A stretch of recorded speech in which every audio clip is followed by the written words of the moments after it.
আসসালামু আলাইকুম গাইস, দেখেন কি সুন্দর গ্রামের ধানের ক্ষেত। না দেখলে মিস করবেন। যারা শহরে থাকেন তারা তো এই দৃশ্য কখনো দেখেন না, তাদের জন্য একটু অ্যাডভেঞ্চার। যারা গ্রামে থাকে তারাই উপভোগ করতে পারে গ্রামের সৌন্দর্যগুলো। আপনারাও একটু শহর থেকে আসবেন, গ্রামে ঘুরে যাবেন, ইনশাল্লাহ ভালো লাগবে। গ্রামের মানুষগুলো সহজ সরল।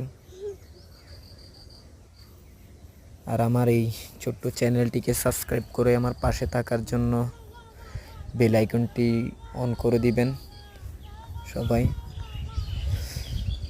বেশি কিছু বললাম না। আসসালামু আলাইকুম, ভালো থাকবেন, চ্যানেলটা সাবস্ক্রাইব করে দিবেন।